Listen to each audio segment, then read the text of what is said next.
오늘은 좀 우리 특이한 제목을 드렸는데요. 배우자 전도를 위하여. 사실 저는 전도 강사는 아닌데 오늘 이 마태복음 5장 13절부터 우리가 쭉 본문을 읽어봤을 때 그리스도인 예수님을 따라가는 사람들, 이 사람들을 보고 예수님이 말씀하시기를 소금이다 또 빛이다 그랬습니다. 소금은 또 빛은 굉장히 인생들에게 중요한 것이죠. 사람의 생명을 위하여서 너무나 중요한 것입니다. 건강과 또 안전과 평화를 위해서 너무 중요한 것이 바로 소금과 빛인데, 이 중요한 것이 쓸모가 없어지면요 짐밖에 안 됩니다. 빛을 믿고 어둠의 길을 나섰는데 갑자기 등불이 꺼져버리면 그 등불은 짐만 되죠. 소금을 믿고 간을 뿌렸는데 그 소금이 녹지 않으면 그 돌멩이 같이 사람 이만 상하게 하는 것이다 이 말이에요. 오늘 그리스도인이 바로 이런 소금같이 빛같이 살지 못하면 세상의 안정과 평안과 번영을 위한데 도무지 쓸모가 없어요. 그래서 세상 사람들이 비난하고 짓밟아버리고 하나님도 버린다 하는 말씀이 바로 우리가 읽었던 말씀입니다. 빛이라 하니까 되게 좋아요.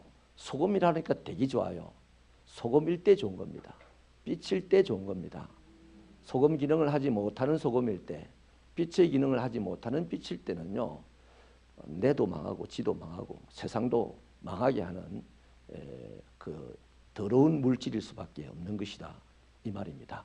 그러니 사랑하는 여러분, 오늘 우리는 여태까지 사실 빛이다 소금이다는 이 개념에 입각해서 살다 보니까 내 속은 모르고 그냥 내가 빛인 줄 알고 내가 그냥 소금인 줄 알고 그런 이상한 정체성 속에서 한 세월을 다 보내버리고 이 세상이 내게서 멀어지는 날, 내 앞에 죽음이 닥쳐오는 날 심각하게 내가 천국 갈 것인가에 대한 자신감도 없어지고 그런 비참한 인생들이 될 가능성이 예수 믿는 사람 안에 많습니다.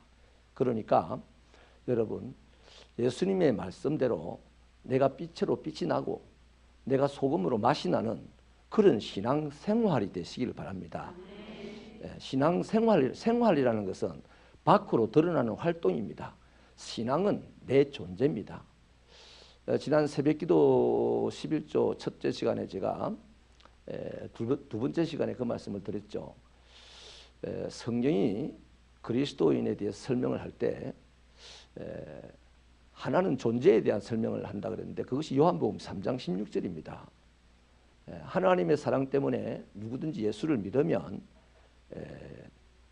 멸망치 않고 구원받는 존재가 되는 것이 요한복음 3장 16절 말씀인데, 그것에 너무 입각하여 살다 보니까 구원받을 짓은 하나도 안 하면서 구원받은 것이 그냥 착각하고 살아가다가 좀 전에 말씀드린 대로 인생의 말년에 내가 진짜 천국 갈 자신이 없어서 버벅거리고 헤매는 자칭 그리스도인이 많다는 것입니다. 그래서 내가 내 존재가 구원받은 하나님의 자녀라는 존재가 되었으면 왜 그 사람을 하나님께서 아들 예수를 죽이고 자기 아들 삼으셨겠어요? 그냥 구원받은 사람 하나 끝으로 내려고 하는 게 아니고 사명을 주시기 위해서입니다. 그래서 그리스도인이라면 존재적으로는 요한복음 3장 16절에 의거한 사람이요, 또 한 가지 삶으로는 사도행전 1장 8절의 말씀에 입각한 사람입니다. 오직 성령이 너희에게 마시면 너희가 권능을 받고 예루살렘부터 시작해서 땅끝까지 이뤄서 누구의 증인이?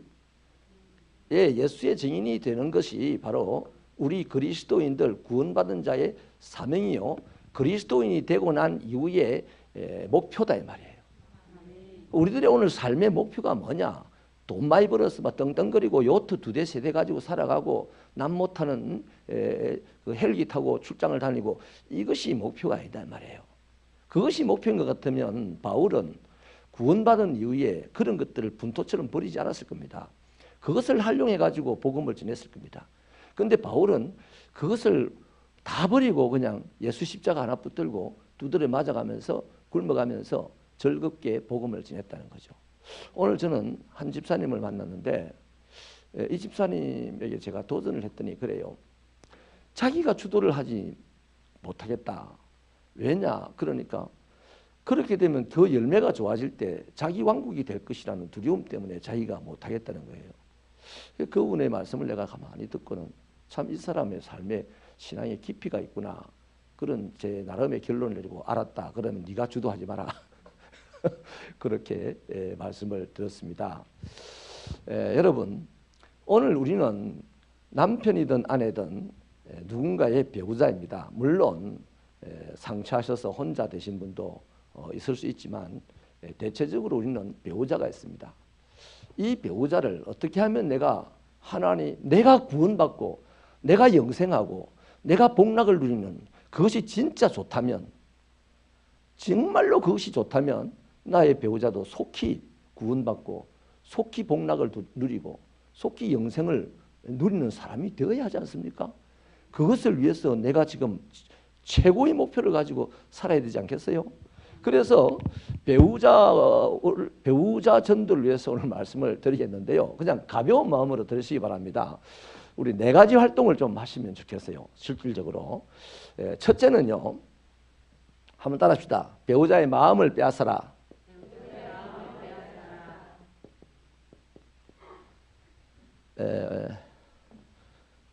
오 집사님한테 질문을 하려는데 누가 또 질투할까 봐서 앞에 자, 우리 김명순 집사님. 집사님, 밥을 아침도 할 것이고 저녁도 하겠죠, 그죠? 근데 밥을 할 때 남편 마음을 한번 빼앗아 봐야 되겠다. 이런 마음을 가지고 밥을 해본 적은 거의 없을 겁니다. 그냥 내가 밥쟁이니까. 대한민국 주부들의 제일 큰 사명, 삼시세끼 밥하는 거. 그거니까 그냥 의뢰 내가 할 일이라서 밥을 하는 것이 우리들의 일상사일 겁니다. 그런데 여러분, 우리는 남편의 불신자인 남편의 마음을 뺏기 위하여서 오늘 내가 밥 한 그릇 만드는 것은 저 아프가니스탄에서 선교하는 사람의 활동과 똑같은 활동입니다. 아이고, 이래 기사를 좀 다 아멘 하고 이래야 되지. 그러니까 선교사만 나타나면 막 오만 것이 다 영적으로 기가 죽어가지고 대단하다 이렇게 하고, 여러분도 대단한 겁니다. 누구를 생각하고? 바로 하나님을 생각하고 그 사람을 하나님에게 옮겨오기 위한 활동이라면, 선교지에 있는 활동이든 내가 오늘 직장에서 땀을 흘려 일하는 활동이든 목표가 그거라면, 내 오늘 삶의 이 현장을 하나님께로 돌리겠다는 목표가 있다면 어떤 삶의 모양으로 살아간다 할지라도 그것은 하나님 앞에 가장 영광스럽고 귀한 일이다 이 말이에요. 그래서 옛날에 그 박영선 목사님 얘기 한번 해드렸지 않습니까?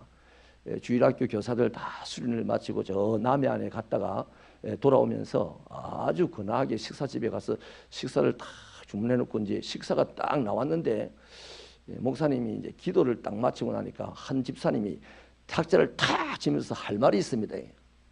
뭡니까? 지금 선교지에서는 목숨 걸고 복음을 전하다가 죽어가는 선교사님들이 있는데 우리는 이렇게 맛있는 음식을, 비싼 음식을 먹었어야 되겠습니까? 그래서 그 박영선 목사님이 상당히 훌륭한 분이거든요. 그분이 직접 이랬답니다. 그분의 칼럼에서 봤는데, 닥치고 밥이나 먹어.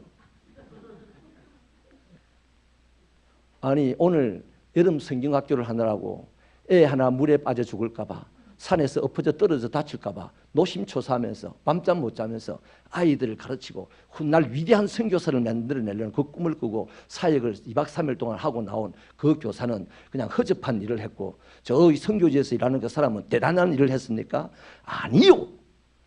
선교지에서도 허접한 일을 하는 사람도 있고 이곳에서도 선교사 능가하는 아름다운 일을 하는 사람도 있습니다.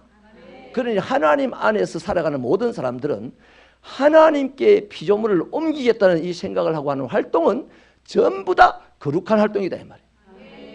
아멘이십니까? 그래서 제발 사랑하는 성도 여러분, 아내인 배우자를 그리스도로 인도를 하든 남편 배우자를 그리스도로 인도하든 그 사람의 삶의 오늘 살아가는 그 하나 목표 중에 상대방의 마음을 빼앗아야 되겠다. 상대방의 마음을 빼앗지 않고요 절대 안 따라옵니다. 육체를 빼앗아 봐야 그거는요 자유가 아니면 죽음을 달라 할 겁니다. 그러나 마음을 빼앗으면요 내 목숨을 들어서라도 따라갈 수 있는 거예요. 할렐루야. 아멘이십니까? 그래서 그런 차원에서 옆 사람에게 오늘부터 우리 배우자의 마음을 빼앗도록 합시다. 이렇게 하면 서로 격려해 주세요. 특히 여러분 이 신앙생활을 하게 하는 것은요 예수 믿게 하는 것은요 이 강요해가지고 안 됩니다. 아이고 야 인간아 네 때문에 못 살겠다. 제발 좀 내 따라서 예수 믿어라. 이래가지고 예수를 졸졸 따라와서 믿는다면요 아이고 우리가 50대 60대 이사 갈 때 남편은 조수석에 얼른 올라타야 된다 하던데 그거는 가능해요. 그건 가능한데 천국 가는 길은요 니나 가라 그럽니다. 니나 가라 합니다. 강요해가지고는 절대 안 됩니다. 천국 가는 길, 신앙생활을 하게 하는 길은 상대방의 마음을 빼앗아야만 가능한 겁니다. 마음이 있어야 움직이죠. 마음이 없는데도 움직인다면 겁이 나서 움직인 겁니다. 안 입고 와서 움직인 겁니다. 너와 나의 둘 사이의 평화를 위해서 움직이는 것뿐이에요. 아멘이십니까? 그래서 배우자의 마음 뺏기 저 일은 우리 신앙인들이 예수를 믿게 하기 위해서 예수를 좀 더 착실하게 믿게 하기 위해서는 중요한 포인트가 되는 것입니다. 어떤 분들은요 전도를 열심히 하려고 막 이렇게 간증하는 분도 있긴 있어요. 내가 우리 남편을 전도하기 위해서 내가 참다 안 돼가지고 내가 이혼 하는 거를 써가지고 서류를 써가지고 남편한테 탁 내밀고 도장 찍어라. 내가 당신하고 못 살겠다. 나는 예수 믿고 당신 예수 안 믿으니까 내가 도저히 힘이 들어서 안 되겠다. 그거 아주 미련한 방법입니다. 그 남편이 이혼하기 싫어가지고 그 교회 따라 나왔습니다. 성령의 역사가 있어서 그런 사람도 예수를 믿을 가능성도 없잖아 있긴 있습니다만 그 교회 따라 나올 때 예수 믿으려고 따라 나왔어요? 이혼 안 하려고 따라 나왔어요? 답은 분명하지 않습니까? 그러니까 강요해가지고는 예수 믿게 할 수 없다. 이런 차원에서 우리 뽀대이는 좋은 거다 나쁜 거다? 좋은 겁니다. 2달 동안 열심히 상대방의 마음을 사기 위해서 5만 가지로 기도하고 선물도 하고 찾아도 뵙고 문자도 하고 편지도 하고 이거 다 무슨 활동이다? 상대방의 마음을 빼앗기 위해서 하는 활동이다 이 말이에요. 할렐루야. 그래서 여러분 왜 제가 이 말씀 드리냐면요 여러분이 좀 이상하게 생각할지 모르겠지만 전 진심으로 드린 말입니다. 교회보다 가정이 중요해요. 아닌가 봐요. 고맙습니다. 대단히 감사합니다. 왜 교회보다 가정이 중요하냐면 하나님은 제일 먼저 가정을 만들었어요. 가정이 없이 교회가 생겨날 수가 없다 이 말이에요. 아멘입니까? 그래서 가정의 소중함 때문에 이 가정의 식구들이 다 함께 예수를 믿어서 교회가 평안하고 든든하게 세워져 가고 그래서 그 평안하고 든든하게 평안한 아름다운 가정들이 모여서 평안하고 든든한 교회가 될 때에 또 더 큰 세력이 되어서 더 큰 어둠의 세력과 한판 전쟁을 벌일 수 있는 힘이 된다 이 말이에요. 교회 덩치가 아무리 커도 가정이 그냥 콩가루가 되고 찝찝하고 답답하고 그래 체면 때문에 교회 와서 신앙생활 하는 것이 보이는 그런 사람들이 빈도수가 높은 교회는 아무 일도 못하는 거예요. 맨날 깨어질까 쪼개질까 염려돼 가지고 할 말도 못하고 눈치나 슬슬 봐가면서 그냥 껍데기만 거룩한 것 같고 모양만 있고 실제로 능력은 일을 못해요. 혹시 상대방이 다칠까 봐서 그런 겁니다. 그래서 여러분 남편의 마음을 빼앗는 이거 너무나 배우자 전도를 위해서 제일 중요합니다. 제일 중요합니다. 배우자의 마음을 빼앗는 거 제일 중요합니다.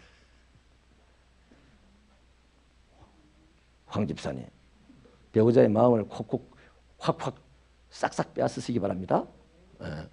그 제일 마음을 뺏기 위해 제일 좋은 방법이요. 수월합니다. 이거 의외로 수월합니다. 따라합시다. 기살리기. 남편의 기를 살려주는 것이요 남편의 마음을 제일 빨리 빼앗을 수가 있어요.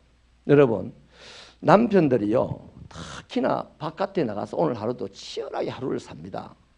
뭐 어깨 힘을 팍 주고 막 목에 힘을 팍 주고 다니지만 속으로는요 상처 엄청나게 받아요. 내가 이렇게 못난다 싶기도 하고 말이죠. 그런데 어느 날 직장 상사에게 된통 꾸지람을 듣고 왔다 칩시다. 그런데 부인이 집안에서도 당신 남자 맞아? 저 집 사람은 못하는 게 없던데 당신 뭐야? 이런 식으로 해버리면요, 남편 어디 가서 기가 살겠습니까? 여러분, 세상에 나가서 남자가 기 살 일은 하나도 없어요. 하나도 없어요. 오직 옛날에요, 한 7년 전에요, 제가 설교 마치고 제가 막 열심히 열정적으로 설교를 마치고 내려갔는데 첫 인사를 하시는 분이, 제가 아이고 처음 뵙습니다, 안녕하십니까, 이렇게 인사를 하니까 제보고 뭐라는지 압니까? 그것도 설교라고 해요. 제보고 그러더라고. 제가 겉으로는 기가 안 죽었지만 속으로 기가 팍 죽었어요. 그래가지고 제가 뭐라 했냐면, 아이고 죄송합니다, 다음 주에 한 번 더 나오십시오, 제가 열심히 준비해가 좀 더 잘할게요, 이랬어요. 근데 제가 또 그래가지고 집에 들어갔습니다. 집에 밖에서 그것도 설교라고 설교합니까 이런 소리를 듣고 오후에 또 예배 마치고 집에 갔는데 우리 집 사람이 제가 좀 쳐다도 안 봐. 여보 왔다고. 아이고 참나, 왜? 그것도 설교라고 해요. 이래버리면 내가 어디 가겠습니까? 남자는 꼭 한 번은 칭찬을 받으려고 어딘가 가야 돼. 다방을 가든지 어디 나이트클럽을 가든지 가야 돼. 한 번은 칭찬을 받아야 되는 게, 한 번은 하루에 살면서. 그 누구한테 칭찬받아야 되느냐? 남편, 아내가 칭찬해 줘야 되는 거예요. 아내가 길을 안 살려주는데 세상 아내보다 남편을 사랑한다고 나서는 사람이 어디 있습니까? 아내보다 남편을 사랑한다고 나선 사람은 귀신 같은 사람 아닙니까? 꽃제비 이런 사람들. 그런 사람들이 남자들이 왜 팍팍 쓰러지고 넘어갑니까? 집에서 기가 죽어서 그래. 밖에서는 원래 기가 죽게 돼 있어요. 여러분, 세상은 다 비교하지 않습니까? 집에서까지 비교하면 어떻게 됩니까? 한번 따라합시다. 비교 이행시를 내가 하겠어요. 여러분, 운을 한번 떼어주세요. 비참하거나 교만하거나. 비교하면요, 반드시 비참해지거나 교만해지거나 둘 중에 하나 되는데 그거 그리스도인 아닙니다. 비참해지는 사람도 그리스도인 아니고 교만해지는 사람도 그리스도인 아니에요. 그런데 우리가 괜히 배우자를 다른 사람하고 비교해가지고 비참하게 만들어보고, 아니면 또 비교해가지고 자기가 교만해져 버리고, 잘났다 생각하면, 저 사람은 잘났다 생각하면 교만해지지 않아요. 그건 남편 길을, 배우자의 길을 살리는 것이 못 된다는 것입니다. 반드시 오늘부터요, 여러분, 아내가 최고라고 하는 게 누굽니까? 남편 아닙니까?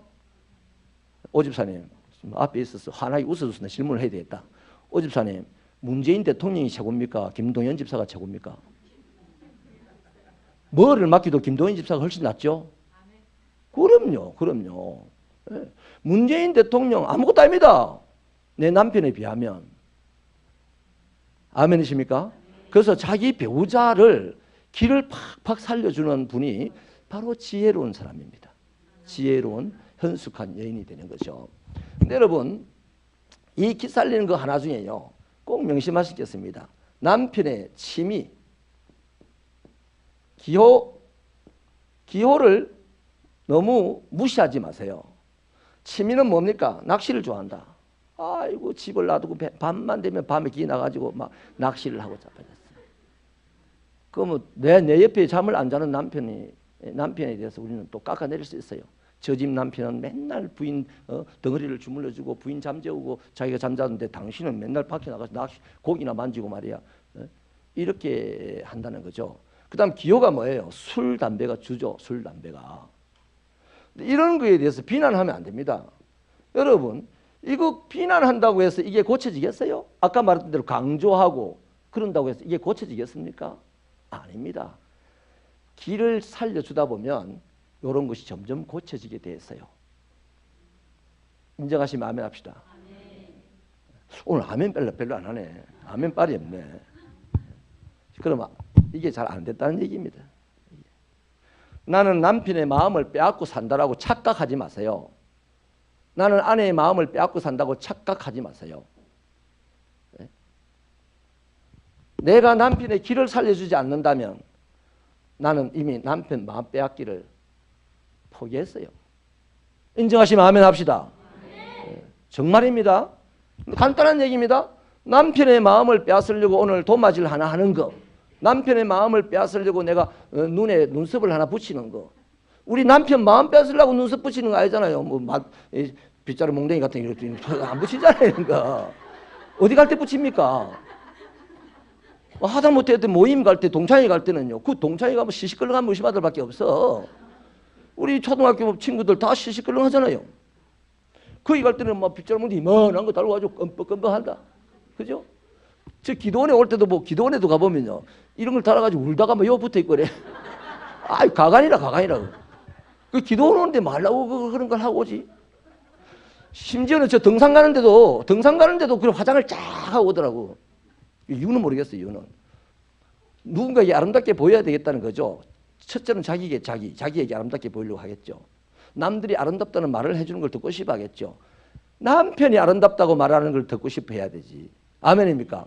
그 남편 앞에서는 그냥 막 코딱지가 이만큼 붙어 있으면서도, 파풀이 요 붙어 있으면서도 자기 보고 아름답다는 말 안 해준다고 삐지고 막 이러면 안 된다 이 말이야. 아멘입니까? 자, 우리 새벽교 성도 여러분, 특히 여성도님 여러분, 남편의 마음을 빼앗기 위한 활동을 하시기 바랍니다. 그것이 가장 중요한 일입니다. 전도를 위해서도 정말 중요한 일입니다. 두 번째는 따라합시다. 남편이 믿게 하라. 욕을 보고 따라하지 말고 내 말을 따라하니까. 남편을 믿게 하라. 권건사님, 백집사님이 부인을 믿습니까? 모르겠어요. 그럼 큰일 났다. 큰일 났어요. 우리가 남편이 나를 믿어줄 때요. 믿어줄 때 아내는 행복해집니다. 솔직한 얘기로 남편도 아내를 누구보다 잘 알고 아내도 남편을 누구보다 잘 압니다. 안다는 말은 허물을 많이 안다는 얘기예요. 우리가 결혼할 때까지 연애할 때는요. 솔직히 뭐 화장실 가서 뭐 볼일 보는 것조차도 아름답지만 결혼을 딱 하고 나면 현실이 돼가지고 하나같이 아름답지 않는 것들이 이제 발견되기 시작하는 겁니다. 근데 이것 때문에 함께 살아갈 수 있는 거예요. 신뢰함 때문에. 근데 우리가 그걸 그냥 나는 당신하고 결혼했으니까 당신은 무조건 나를 믿어. 이래버리면 안 되는 거예요. 배우자가 나를 신뢰할 수 있는 활동을 해야 되는 거예요. 활동을. 아멘입니까? 그래서 그리스도인들은 상대방이 나를 신뢰하게 하기 위해서 복음의 말로 살아가는 게 아니고요. 복음의 삶으로 사는 겁니다. 우리가 성경 말은요. 5만 가지 다 알아서 그 말을 백날 해봐도요. 우리 남편이 딱 듣고 있다가 그 말 한 대로 살지 않으면 안 믿어요. 뭐 말만 하는 거 싫다 이럽니다. 오늘 우리 실제로 한국 교회도 마찬가지예요. 이 한국 교회 속에 설교 못하는 목회자가 어디 있습니까? 신학교 요즘 신학교 2학년만 되면요. 책을 낼 정도로 설교 잘 할 수 있어요. 그런데 왜 한국 교회가 힘이 없습니까? 그렇게 안 사는 거야. 말은 정말 화려하게 하는데 삶은 그렇게 아름답지는 못하다는 겁니다. 그래서 왜? 어떻게 한다고? 안 믿어요. 교회가 하는 말을 안 믿어. 교회가 한국 사회의 구제 사업을요 70% 이상을 지금 하고 있어요. 천주교가 10% 정도 하고 있습니다. 그런데 한국 사회는 천주교를 구제하는 단체로 구제하는 종교기관을 믿어요. 개신교를 구제하는 기관으로 믿지 않고 세상에 돈을 끌고 모으는 집단으로 생각을 하고 있어요. 아니 70% 이상을 이 사회에 환원하고 기부하고 기증하는데도 불구하고 이 세상 사람들은 교회를 안 믿는다니까. 왜 그럴까요? 제가 한번 목회자 신문 칼럼에다가 한국 교회여 청년들이 쉬었다 떠나는 곳이 되게 하라 이렇게 제목을 걸고 칼럼을 보냈는데 그 한 달 가까이를요 전화에 너무너무 시달렸습니다. 목사님들한테. 왜 그러냐면 청년들이 교회를 쉬었다 떠나버리면 교회는 실컷 투자하고 그 망하라는 말이냐 이 말이에요. 여러분 예수님이 망하고 세상이 흥했어요. 아멘입니까? 예수님이 십자가에서 죽으시고 세상 만민이 살 가능성을 얻었다 이 말이에요. 그래서 이 시대의 청년들을요 교회는요 뭐 조금 믿음이 좋고 부진하고 말 잘 들으면요 신앙 좋다 해뿐다. 어디에 거기 신앙이 좋습니까? 착한 거지. 그냥 신앙 좋다는 이름으로 그냥 이것도 해라 저것도 해라 해가지고요 학생 시절에 막 교회에다가 시간 다 보내쁘게 만들고 자기 인생을 아름답게 만드는 데는 소홀하게 해버렸어요. 그래가지고 나중에 뭐 별 볼 일 없이 자라가지고 교회는 꾸준히 다녔어요. 근데 교회에 다시 들어온 사람들은 좋은 여성을 찾기 위해서 예수 믿는 여자를 많이 찾아요. 세상에 내놓으라는 남자들이. 그래서 예수 믿는 여자하고 결혼해가지고 이제 이런 것을 잘하는 여자들한테 딸려가지고 교회에 온단 말이에요. 이 뒤늦게 교회에 온 사람들, 괜찮은 사람들, 세상적으로 괜찮은 사람들, 그 사람들이 교회에 헌금도 하고 뭐 좀 표시나는 일들을 하니까 막 교회 일꾼이 중직자가 되는 거예요. 그러면 교회에서 어릴 때부터 자랐던 이 청년은 별 볼 일 없는 청년이 되는 거야. 교회 안에서. 그러면 그 아이는 마음은 이미 도태되어 버리는 거죠. 이 비극입니다. 비극. 그래서 우리 한국 교회는 지금 어떻게 되냐? 청년들이 마음껏 쉬고 마음껏 평안을 누리고 교회 안에서 마음껏 살이 쪄가지고 이제 자기 스스로 비전을 선포하고 자기가 만난 하나님을 붙잡고 저 세상 천지로 나가야 되는 거예요. 미국도 가고 알래스카도 가고 아프리카도 가고 그래야 되는 거예요. 그러면 다 가버리면 여기는 아무도 없다. 그거 어쩔 수 없어요. 우리 하나님께서 아프리카 사람도 이리 보내가지고 우리 교회를 세우게 하실지도 어때요. 이거는 좀 공상에 가까운 얘기지만 성경적으로 보면 그렇다는 겁니다. 교회는 사람을 키워서 세상 정복을 위해서 내보내야 된단 말이에요. 사람 키워가지고 이 교회 속에서 일꾼 되게 해가지고 뭐 어떻게 하겠다. 이거는 사람의 경영학적인 발상에 불과하다 이 말이에요. 제가 부산에 교회에 있을 때 한 60, 70명 모일 때 청년들을 막 서울로 유학으로 막 가라고 막 해서 많이 떠났어요. 괜찮은 애, 똑똑한 애들이 다 떠났어요. 담임 목사님 제보고 그러더라고요. 한번 물었더니 야 청년 목회하는 사람에게 사택 주는 교회가 있더나 이렇게 물어요. 그 말은 노골적으로 제보고 그런 식으로 하지 말라는 거죠. 애들 잘 키워가지고 여기서 충성하게 만들어라는 거죠. 그런데 제가 그 목사님께 대답을 하기를 목사님 3년만 기다려 보십시오. 제 애들이 서울 가서 성공하면 서울서 내려온 애들을 많이 만날 겁니다. 그러면 내려갈 때 어디 가라 했어요? 덕천교회 가라, 죄송합니다. D교회 가라 하지 않겠습니까? 그러면 자연히 D교회는 전국적으로 야, 이 아이가 어디 출신이냐? D교회 출신이다. 야, 부산에 이거 대단한 교회네. 이런 아이가 태어나는 거 보면 그러면 그 교회 10,000명 되는 교회에서 부산으로 이사를 간다. 가거든. 어느 교회로 갈까요, 목사님? 그래요. D교회 무조건 D교회 가서 이 아이 보면 압니다. 이렇게 되는 거 아닙니까? 그게 성경 아닙니까? 교회가 뭐 경영하는 곳은 아니잖아요. 사람 키워서 내보내는 곳이잖아요. 그러면 샘물처럼 자꾸 퍼내면 하나님께서 자꾸만 보내주시니까 이걸 믿으시면 아멘 하시기 바랍니다. 그렇게 되는 겁니다. 그래서 저와 여러분은 상대방에게 신뢰주는 이 행동을 해야 되는데 그 신뢰주는 행동이 다른 게 아닙니다. 내가 우리 집이 좀 가난한데 내가 뛰어나가가지고 돈을 많이 벌어가지고 남편보다 돈을 더 많이 벌어오고 그래서 남편 호주머니를 두둑하게 해주면 남편이 신뢰할까? 안 합니다.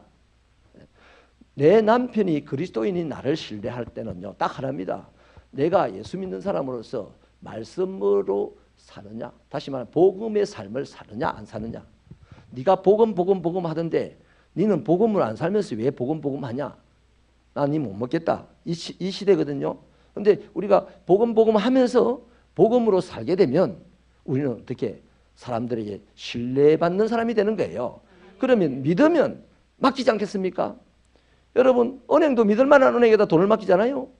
그래서 우리가 믿을 만할 때 자신의 영혼을 맡기는 거죠. 아멘입니까? 그래서 신뢰감을 주는 그런 데에 우리가 노력을 해야 된다. 특히 여러분 예수를 믿으면요 복음의 삶이라는 게 뭡니까? 나의 나쁜 습관을 고치는 겁니다. 옛날에는 내가 잔소리를 많이 했어요. 내가 A형이라는 A형이 어떤 유형입니까? 아무튼 내가 A형이라서 소심하고 꼬질꼬질 잘 따지는 사람이어서 남편을 좀 피곤하게 했는데 이제 예수를 믿고 난 다음에 내가 A형이 아니다 이거야. 나는 누구 형이다? 보혈형이다 이 말이에요. 나 보혈형이다 이 말이에요. 나 A형이라고 자꾸 고집하면서 A형 스타일로 살아가면 안 된다 이 말이에요. 예수를 믿으면 보혈을 고집하면서 예수형으로 살아가려고 해야 된단 말이에요. 그렇게 변해갈 때 남편이 믿어주는 거예요. 사실 나를 믿는 게 아니고 내가 믿는 예수를 믿어준다 이 말이에요. 아멘입니까? 할렐루야. 그래서요 이 신뢰 부분에서 한 가지 꼭 더 말씀을 드리고 싶은데 우리 옛날에 이런 말이 있어요. 노총각 보고 사람이 아니라 했습니다. 죄송합니다. 노총각들 옛말에 그런 말이 있어요. 옛말에. 왜냐하면 결혼을 해야 부부의 연을 맺어야 사람 됐다 그랬어요. 사람 됐다. 사람이 뭡니까? 한문으로 이렇게 돼 있잖아요. 주로 남자를 가부장적인 사회 구조 속에서 남자가 요거예요. 요거. 그런데 이 남자가 이렇게 서 있으니 약간 뺐다가다 이 말이에요. 불완전하다 이 말이에요. 하나님께서 아담이 혼자 있는 것이 독취하는 것이 보기가 싫다는 것이 바로 이겁니다. 이거. 넘어질 수밖에 없는 사람이라는 거죠. 불완전하다는 겁니다. 흙이라는 것 때문에. 그래서 이 불완전한 사람에게 이 불완전한 사람이 넘어지지 않게 하기 위해서 안 넘어지도록 도와주는 것이 누구다? 여자다 이 말이에요. 아내다 이 말이에요. 성경이 말하는 아내. 이것을 한문으로 보면 사람 인자다 이 말이에요. 그러면 부부는 내 혼자서는 사람 노릇을 못한다 이 말이죠. 부부가 함께 협력할 때 사람 노릇이 된다는 겁니다. 아멘이세요? 그래서 이거는요. 남편이 아내가 믿음직할 때 옆으로 기대지 못 믿으면 좀 기대봐라 해도 안 기댄다 이 말이에요. 꼿꼿이 서서 막 담이 오고 막 이래가지고 골병 들어 죽는 거야. 근데 아내를 믿으면 여보 힘들어하고 더 기대고 아내가 탁 받쳐주고 내가 있잖아 다 이러면서 받쳐주고 힘내 이러면서 당신은 절대 안 넘어져 이러면서 이럴 때 믿어준다 이 말이에요. 할렐루야. 자, 세 번째는요. 한번 따라 하십시다. 사랑하라. 사랑하라. 자, 사랑은 뭐 우리가 다 잘 아는 내용인데요. 아내가 남편을 사랑하는 확실한 증거가 뭔지 아세요? 성경이 말하는 증거. 모든 성경은 아내들이여 남편에게 뭐라? 복종하라 그랬습니다. 이건 모든 성경, 뭐 고린도전서에도 에베소에도 뭐 베드로 전서에도 다 남편에 대한 아내의 일을 가장 먼저 복종이라고. 복종이라고. 그래서 남편이 범죄하여서 죽을 짓을 하지 않는 한은 남편의 뜻에 복종하는 겁니다. 대신에 오늘 현대 사회는 이제 이 사회 시스템 자체가 남편과 아내의 평등한 세대를 살아가고 있기 때문에 이 복종의 차원을 따라합시다. 합의. 절대 남편이 범죄하여서 잡혀갈 그런 상황, 그런 일들이 아니라면 부부간에 합의를 이루어야 돼요. 합의를. 아내는 남편의 뜻을 잘 따라줘야 됩니다. 그래서 성경적으로 말하면 복종이 남편을 사랑한다는 증거입니다. 우리가 바보온달 이 얘기를 보면 평강공주와 바보온달을 보면 왜 평강공주가 위대하게 어필이 됩니까? 또 그 얘기가 바보를 장군으로 만들었기 때문에 그 여자가 위대하다는 거예요. 안 그러면 우리 이 역사 속에 언급도 안 될 일입니다. 그래서 내 남편이 아내는 아까 남편은 안다 그랬어요. 다 경험해서 다 하는 겁니다. 얼마나 부족한지를 알아요. 그런데 남편이 남편이 그렇게 부족한데 아내가 그 남편의 뜻에 복종할 때 아까 말했죠. 남편이 기가 사는 거예요. 또 남편이 그 아내를 믿어주는 거예요. 모든 것이 이 속에서도 유기적으로 합력하여 선을 이루는 역사가 일어난다 이 말이에요. 아멘. 할렐루야. 네. 격가지로요. 남편은 그러면 아내를 사랑하는 가장 확실한 성경적인 증거가 뭔지 아세요? 남편은 아내를 보호하는 겁니다. 아내의 안전을 책임지는 겁니다. 남편은 아내를 사랑할 때 뭘로 드러나냐? 아내를 얼마나 안전하게 했느냐? 아내를 얼마나 안전하게 했느냐? 그래서 그 집안을 평화롭게 살아갈 수 있도록 해줬네 말이에요. 그 다음 아내는 남편에게 얼마나 복종했냐? 그걸 가지고 사랑이라는 것을 가늠을 할 수가 있다. 그래서 우리 배우자를 사랑하십시오. 남편이 예수를 믿는데요. 아내 보고 맨날 친정 가서 돈 빌려온다 하고 말이죠. 이러는 사람이 오늘 뽀데이라고 내 아내 보고 당신 이제 예수 믿고 내려같이 교회 가자라면 그 니나 가라 이럽니다. 남편을 못 믿는데 남편이 믿는 하나님을 믿겠습니까? 또 아내도 마찬가지죠. 아내가 맨날 집에 와가지고 남편이 뭐 하는 말마다 사사건건 그건 아니고 이래야 된다 하고 그래가지고 남편이 좀 우기면 뭐 여자가 막 보따리 싸들고 진정 가쁘고 이러면 그러다가 어느 날 갑자기 감동받고 뽀데이라고 해가지고 작정을 남편을 이제 데리고 와야 되겠다 해서 하면 남편이 그 아내 따라 교회 오겠습니까? 남편이 아내 따라 교회 왔는데 아내가 남편 때문에 기분 나쁘다고 또 보따리 싸고 다른 데 가버리면 그거 어디 가야 됩니까 남편이 그러면? 큰일 나는 거 아니겠어요? 그럼 안 된다는 거죠. 자 마지막 네 번째는요. 죄송합니다. 네 번째 네 번째는요, 이거는 간단하게 넘어가겠습니다. 자녀와 동업을 하세요. 동업을. 배우자는요, 남편이든 아내든 자기 말고 자기보다 의외로 더 중요한 자가 자식입니다. 자식. 어느 아주머니가 그랬죠. 남편 보고, 여보, 어머니하고 아이들하고 내하고 셋이가 물에 빠졌는데 당신은 누구를 먼저 구할 거냐? 어머니를 구해야 되지. 뭐 효자랍치고 뭐 그다음 누구를 구할 거냐? 말할 거 뭐겠어? 자식을 구해야 되지. 그래서 아내가 마음에 병이 들었다고 하지 않습니까? 자식이 아내보다 아니면 남편보다 더 중요한 것이 바로 우리들의 삶입니다. 그러니까 이 자녀가 의외로 어필을 잘합니다. 부모에게. 그래서 자녀가 어린 꼬마아이가 저런 꼬마아이들이 앞에서요, 예수님 밥 주셔서 감사해요 이러면 아버지가 요사하면 아버지가 빙긋이 웃다가 그것이 중독이 된다니까. 중독이. 그 어느 날 자식이 예수님 이거 안 하면 너 기도 안 하나? 이런단 말이에요. 그때 엄마가 슬쩍 여보 당신이 함께 안 가니까 자식도 기도하는 것을 한 번씩 눈치가 보이는가 봐. 이래 또 지혜롭게 말하면 남편이 좀 더 마음이 열리고 아까 마음을 뺏겨준다 이 말이에요. 지난 주일날 우리 감동적인 그 간증을 들어봤잖아요. 오후에 이재현 성도님. 이제 교회 나온 지 꼭박 1년밖에 안 됐는데 그가 남편이 기도하라고 교회 따라 나오지 않는 남편이 아내 보고 당신 기도하라고 기도해야 밥을 먹지 뭐 이런 얘기를 한다잖아요. 벌써 중독된 거라. 우리가 조금만 더 기다리면 놀라운 일이 일어날 줄로 믿습니다. 그래서 마지막 정말로 중요합니다. 이런 것들이 쉽지가 않아요. 안 쉬워요. 그래서 힘들 때 우리 뭐 해야 됩니까? 기도해야 되는 거지. 힘들거나 슬프거나 안 먹혀 들어갈 때 이거는 힘으로 되지 아니하고 능으로 되지 아니하고 오직 뭘로 된다? 하나님의 신으로 될 일이니까 우리가 이런 노력은 하지만 그 사람을 불러내고 안 불러내고는 하나님이 하시는 거다 이 말이에요. 그래서 하나님을 움직이는 것은 딱 하나다 이 말이에요. 기도다 이 말이에요. 미련한 사람이 전능하신 하나님을 이길 수 있는 방법도 기도밖에 없고 그분을 움직일 수 있는 방법도 기도밖에 없어요. 아멘입니까? 그래서 저와 여러분이 또 우리 배우자의 마음을 빼앗고 배우자의 신뢰를 얻고 배우자가 내 사랑을 받게끔 하고 또 자녀와 함께 협업을 능수능란하게 하기 위해서 뭐가 필요하다? 기도가 필요하다는 겁니다.